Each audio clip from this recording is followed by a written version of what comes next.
जैसा कि आप वीडियो में देख ही रहे हैं कि खातून हैं जिनके पाँव फंस गए हैं और बुरी तरीके से फंसे हैं और सिक्योरिटी एहलकार कोशिश कर रहे हैं कि उनको रेस्क्यू किया जाए।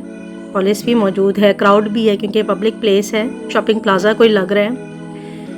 मैं गुजारिश करना चाहती हूँ यहाँ पर आप सबसे, हम बच्चों के साथ ख़ासतौर पर फैमिली वाले जो होते हैं वो बच्चों के साथ जाते हैं। अकेला अगर मर्द और अकेली औरत हो तो वो तो खुद को संभाल लेते हैं, और बाज़ औक़ात बुज़ुर्ग ख़वातीन या जो थोड़ी सी बल्कि या हैवी होती हैं वो ख़वातीन, हम बाज़ औक़ात केयर नहीं करते। हमारे बच्चे भाग कर इस तरह की इलेक्ट्रिक लिफ्ट्स हैं इन पर भाग कर चढ़ने की कोशिश करते हैं।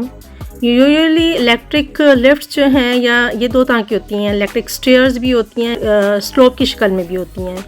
स्टेयर्स जो होती हैं वो ज़्यादातर नॉर्मली होती हैं जब हमारे पास लाइट लगेजेस होते हैं, लाइट सा सामान होता है, बास्केट वगैरह।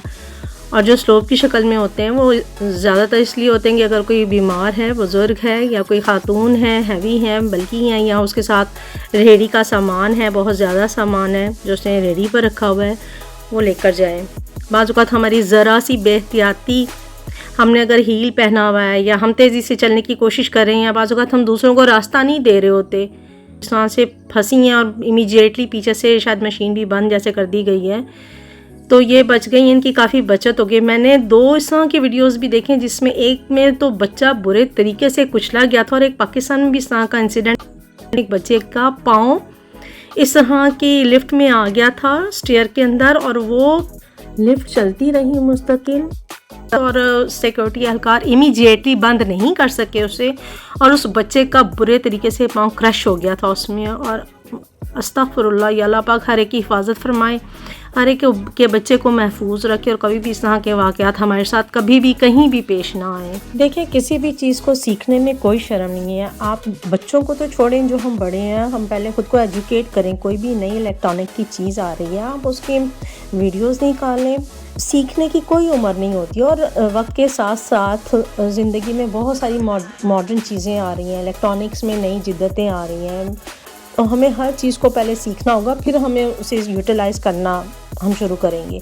फिर हमें अपने बच्चों को सिखाना होगा कि अगर हम इस तरह की चीज़ों में जा रहे हैं जो हमारी ज़ात के लिए, हमारी जान के लिए डेंजरस हो सकती हैं, हम बच्चों को उसका इस्तेमाल सिखाएं और ख़ुद भी सीखें। इसमें कोई शर्म नहीं है, बल्कि मैं समझती हूँ जो लोग इस चीज़ को सीखने की कोशिश करते हैं और जो उसकी डिटेल्स में जाते हैं वो ज़्यादा कामयाब होते हैं। और कई तो पढ़े लिखे लोग ऐसे होते हैं जिन्हें नॉर्मली मोबाइल भी यूज़ करनी है, क्योंकि जब तक आप उसके फंक्शंस की डिटेल में ही नहीं जाएंगे, उसकी सारी फंक्शंस को, उसकी जो भी डिस्क्रिप्शंस हैं उसको नहीं चेक करेंगे, फिर आप ये कैसे जान सकते हैं कि इसका यूज़ क्या है, इसमें आपको क्या क्या अपॉर्चुनिटीज़ दी जा रही हैं, क्या क्या आपको नई चीज़ें इंट्रोड्यूस करवाई जा रही हैं, क्या क्या सहूलतें दी जा रही हैं। तो इसके लिए ज़रूरी है कि आप जो भी नई चीज़ इलेक्ट्रॉनिक की यूज़ करने जा रही हैं, और जिस तरह कि ये लिफ्ट में हुआ, लाज़िम बात है अगर वह एहतियात करती हैं या यूज़ करने का तरीका आता, हो सकता है पाँव स्लिप हो गया, हो सकता है एक स्टेयर की जगह उनका बैलेंस ख़राब हो गया और दूसरी स्टेयर पर पाँव चला गया और वो स्लिप हो गई हो, तो वो आपके बच्चों के लिए डेंजरस हो सकता है, हमारे लिए डेंजरस हो सकता है। तो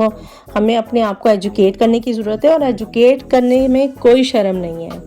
अगर आपको नहीं आता, बाज़ औक़ात मैंने देखा था कई देर तक वो हमारी अपनी पाकिस्तानी फैमिलीज़, इंडियन फैमिलीज़, बच्चियाँ खड़ी होती हैं कि उनको पाँव रखते हुए डरी होती हैं, वहीं खड़ी होती हैं। पाकिस्तान में भी मैंने देखा है, इवन जब मैं गई हूँ, कि वो खड़ी हुई डरी कि हम जाएंगे तो शायद गिर जाएंगे। अगर आपको डर लग रहा है तो आप स्टॉप कर जाएं, पूछ लें, किसी और से मशवरा कर लें कि मैं इसको किस तरह से यूज़ करूं या मैं अपना सहारा किससे लूं।